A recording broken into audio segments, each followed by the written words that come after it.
The college graduates drowning in debt are watching high school dropouts buy houses cash and wondering what the hell happened to the American dream.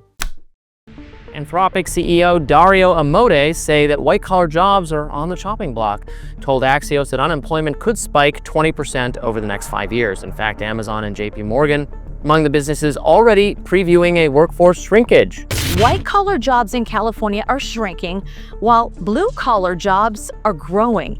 You probably won't be surprised to learn that a big driver of that shift is AI. 30% of the things that you do at work right now could be automated in the next 3 years, which is why more young people are shifting to blue-collar jobs.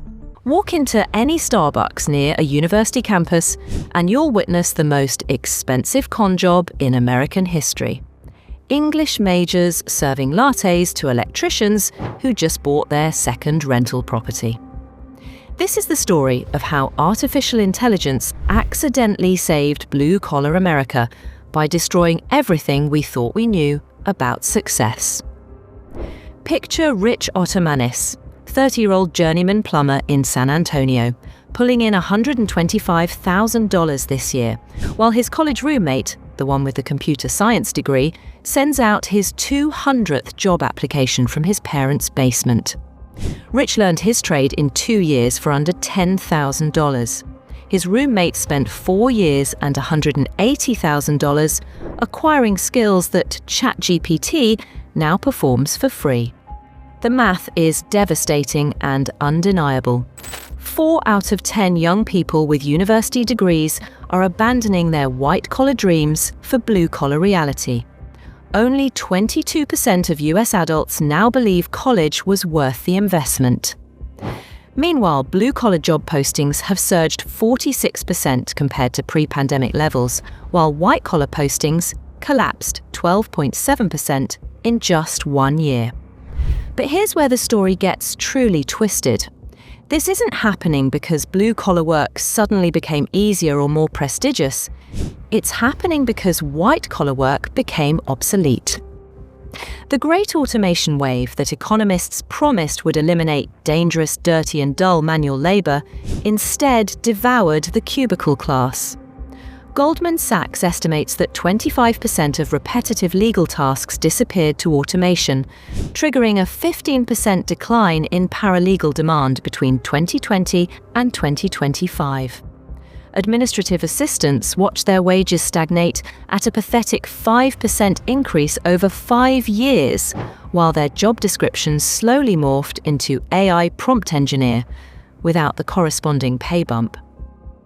Meanwhile, construction workers experienced an 18.4% wage explosion, with salaries hitting $75,000. Plumbers saw 17.5% increases since 2020, reaching $99,000 in California. Electricians command $98,000 in New Jersey, a 21.4% jump that makes their college-educated neighbors weep into their student loan statements. The irony cuts so deep, it draws blood. For decades, guidance counselors preached that manual labor was a dead end, while office jobs represented the future. Parents mortgaged their retirements to send kids to universities that promised middle-class security in exchange for crushing debt. The narrative was simple and seductive. Brain work beats back work. Always. That narrative just collapsed like a poorly wired electrical system. Walk through any major city's business district during lunch hour. Half-empty office buildings tower over construction sites buzzing with activity. The knowledge workers huddle in co-working spaces, laptops open, frantically learning skills that will be automated by next Tuesday. Below them, electricians and plumbers drive trucks worth more than most college graduates' annual salaries. The transformation reveals itself in the strangest places. CNBC's viral salary videos that once featured 25-year-old software engineers flashing $150,000 paychecks now spotlight 30-year-old welders discussing their 20% wage increases and zero student debt. The American success story rewrote itself while nobody was paying attention. But the real devastation lies in the numbers that McKinsey won't sugarcoat. 12 million workers will need complete occupational transitions by 2030, with 80% coming from administrative and office roles. That's not disruption, that's economic amputation. Entire categories of work that required expensive college degrees are vanishing faster than venture capital funding for AI startups. Sarah Martinez exemplifies this brutal transition. She spent $160,000 on a business administration degree and 2 years searching for an entry-level position that paid enough to cover her loan payments. Last month, she enrolled in an electrical apprenticeship program. I watched my cousin make more money in 6 months as a plumber's apprentice than I made in 2 years with my bachelor's degree, she explains. The math isn't complicated. The skills gap reveals the scope of this institutional failure. Employment for electricians will grow 11% between 2023 and 2033. Plumbers and pipe fitters face 6% growth, both figures well above national averages.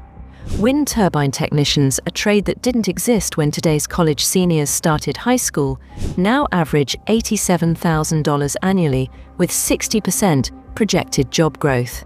These aren't temporary market corrections or cyclical adjustments. They represent fundamental shifts in what work looks like when machines can think but can't hold a wrench. The education industry's response has been predictably tone-deaf. Universities double down on critical thinking and problem-solving skills, while their graduates compete with AI systems that can analyze data, write reports, and generate presentations faster than any human ever could. Trade schools, meanwhile, see 40% of high school graduates choosing vocational training over traditional 4-year programs. The economic logic becomes inescapable when you examine the return on investment. Apprenticeship programs cost under $10,000 and provide immediate earning potential. College programs average $100,000 to $200,000 and deliver graduates into markets where entry-level positions require 5 years of experience for $35,000 salaries, if those positions exist at all. Perhaps most damning is the cultural shift among young people themselves. 60% now view blue-collar trades as more respected than in previous decades. 70% value the stability these careers provide. The generation raised on "follow your passion" discovered that passion doesn't pay student loans, but skilled trades do. The psychological impact cuts deeper than economics. College-educated workers who spent years developing expertise in fields that AI can now automate face existential questions about their professional identity. What does it mean to be a knowledge worker when knowledge becomes a commodity that costs pennies per query? Meanwhile, electricians, plumbers, and construction workers enjoy something their white-collar counterparts lost: irreplaceability. No algorithm can snake a drain or rewire a house or install HVAC systems. Physical reality remains stubbornly analog in a digital world. This transformation exposes the fundamental lie that guided American economic policy for 3 decades: that we could transition to a post-industrial service economy where everyone would be knowledge workers manipulating information rather than physical materials. That vision assumed human cognition would always remain more valuable than human dexterity. Artificial intelligence inverted that assumption overnight. The companies that promised to automate blue-collar work out of existence instead automated their own workforce. Software developers, data analysts, marketing coordinators, and business consultants, the very people who built the systems that replaced them, now find themselves competing with algorithms that work 24/7 for the cost of electricity. But electricians still charge $150 per hour because no one has figured out how to teach a robot to thread conduit through century-old building walls or troubleshoot electrical problems that require intuition, experience, and the ability to squeeze into crawl spaces that weren't designed for human occupancy. The reversal feels almost biblical in its completeness. The meek inherited the earth, while the credentialed inherited debt.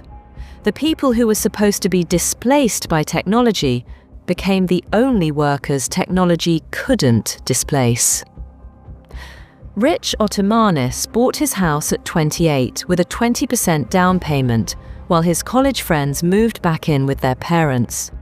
He'll retire with a pension, while they're still paying off their degrees. The American dream didn't die.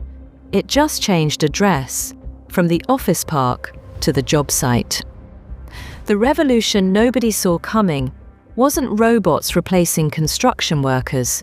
It was algorithms replacing the people who thought they were too smart to get their hands dirty.